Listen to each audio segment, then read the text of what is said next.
Howdy, friends. Welcome back to Feedstuffs 365. I'm Andy Vance, joining you, taking a look today at an interesting conundrum at the meat case.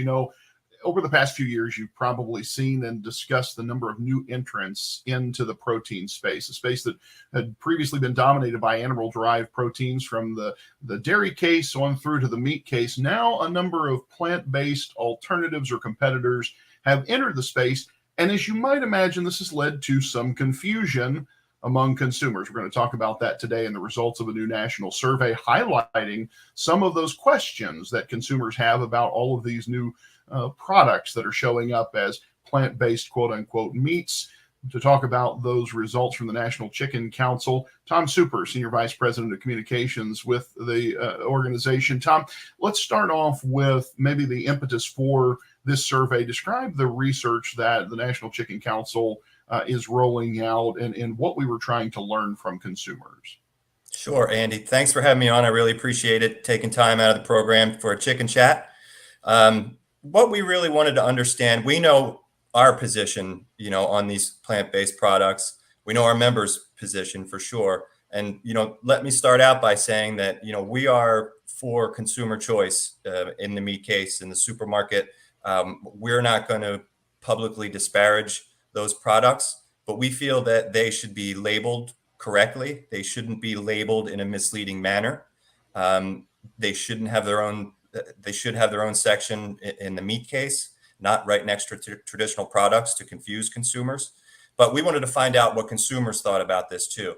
And so we did a national survey in May. We just released it this past week.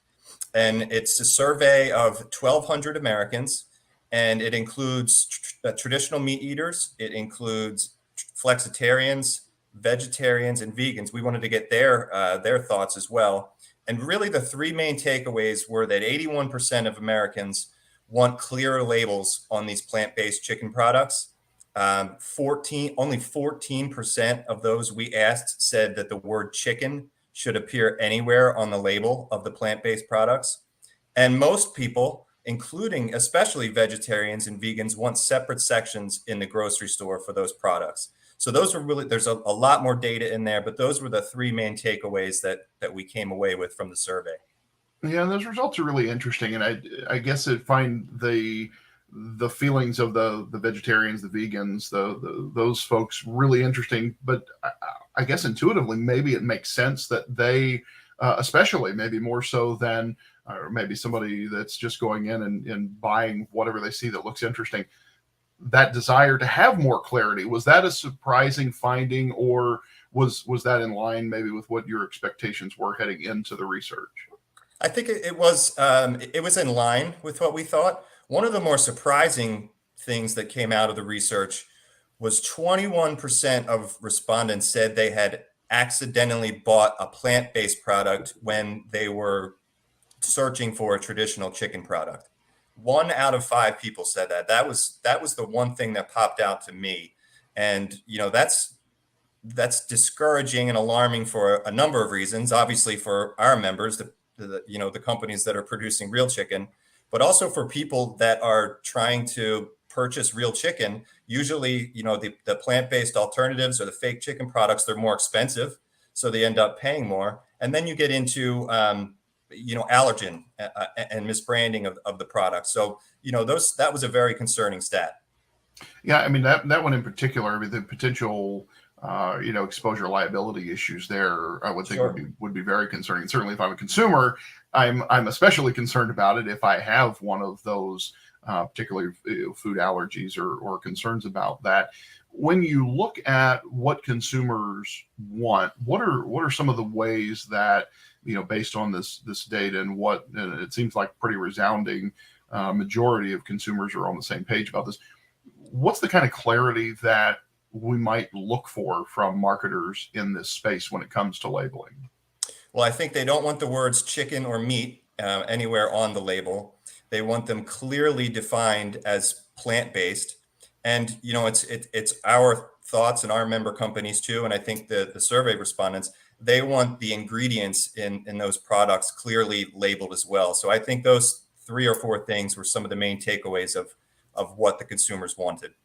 Yeah, and that part where you're talking about the words chicken or meat, I suppose if I'm putting myself in the shoes of a marketer who's marketing one of these problems, what do you call this stuff? Maybe is a challenge, and it's certainly one we've seen in the dairy space for a long time now, with all the various different juices and extracts that get marketed as milk. Certainly, that's been a fight that industry's been having a long time. What's your sense of, because a lot of your member companies, maybe I shouldn't say a lot, some of your member companies are also playing in this market. What kind of feedback do you get from them when you have conversations about how they market some of their plant-based products alongside or in competition with their actual meat products? Yeah, of course. Some of our members are producing these products. Some of them are producing the blended products as well, with chicken and vegetables. I think that they, from the best of my knowledge, they do not use the word chicken on those product labels. And I think that what we want to see is that, and what we are seeing in the marketplace is something like impossible chicken tenders, right? And then very small beneath, made from plants. So we just want that to be made a lot clearer. Yeah, and when you look at then the bigger marketplace, the question of shelf space and how we market these, that certainly is one thing. But specifically to the label, is there a policy effort that needs to happen here to kind of get everybody on the same page, or what do you think are the necessary things that need to happen to resolve these consumer concerns and confusions? Sure, that's a great question. And when we released these survey findings, we also sent a letter to USDA's Food Safety and Inspection Service and the FDA, asking for more clarity in how they regulate these labels, and also stricter enforcement. So there are already laws on the books, that would address, these problems in the marketplace. And basically what we're asking for is to just enforce the laws that are on the books. If they did that, I think that would alleviate a lot of the problems. Now, then I mentioned, of course, then what the retailers do with this in terms of shelf space, meat case space, is a separate section of the store, and so on, is a different thing. Is there an outreach effort underway to get this data in front of the retail community and say, hey, here's what your consumers are telling us, help us? What's that look like? What are those conversations? Yeah, what for kind of sure. conversations need to happen there? Yeah, I mean, we've definitely made the Food Marketing Institute and the retail community aware. Yeah, but you're right. I mean, we certainly can't dictate where they place products in the store, but we can certainly let them know what we're hearing from consumers. Next steps. So usually when I talk to researchers, about scientific research, the answer of next steps is always we need to do more research. You've got some pretty clear data here. What are kind of next steps from here in terms of how your organization and member companies continue to work in this space and to try to advance this dialogue based on this data? Yeah, so I think we're going to try and get a little media attention around the survey results. We're certainly going to wait to hear from FSIS and FDA leadership in response to our letter and see what their thoughts are moving forward, if they are going to provide more clarity or stricter enforcement of the laws on the books. And then, options down the road would be complaints with the FTC, things like that. But, really the ball's in FDA and USDA's court right now. I want to come back as we wrap up our time together with one of the groups. We kind of talked about the vegetarians, vegans, and what they wanted, and certainly what those of us who are maybe more carnivorous, we probably put it pretty clear what we want. What about that group you described as the Flexitarians, the folks who maybe they're meat eaters, but are also, for whatever reason, whether it be cultural or something that they heard in their yoga class or who knows what, are interested in these additional products as substitutes or complements part of the time. What did the crosstabs tell us about their feelings on this label question? They were more in line with the traditional folks who said they eat chicken. So those two data points were relatively close. But a lot of the folks who identified as flexitarians, I think 3 out of 5 of them said that they eat chicken either every day or 3 times a week.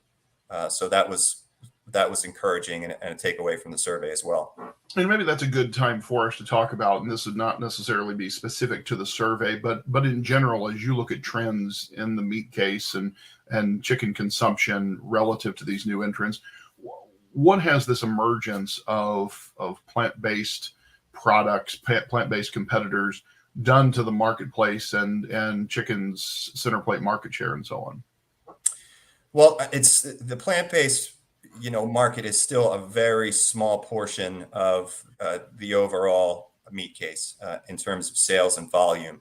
You're always hearing about growth, but when you're starting so small, it's not, as hard to grow. The good news is for chicken, we're going to reach an all-time high in consumption this year. We're going to eat, I think, 97 pounds of chicken per person in 2022, and that's another record. So we're continuing to grow, and we're not seeing that share of the plate diminish. I think also, one of our key messages is it's not chicken or plants. It should be chicken and plants.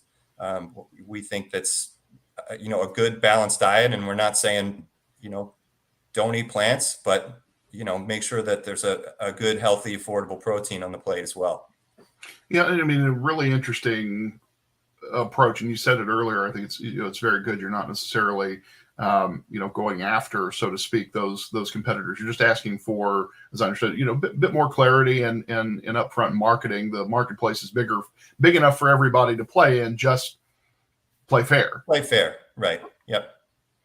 Tom Super, National Chicken Council, Senior Vice President of Communications, would highly encourage you to take a look at the survey data. It's really interesting. You can find it at the National Chicken Council website, and we'll have details about it. That by the way, is chickenusa.org, or you can find coverage at our website, feedstuffs.com.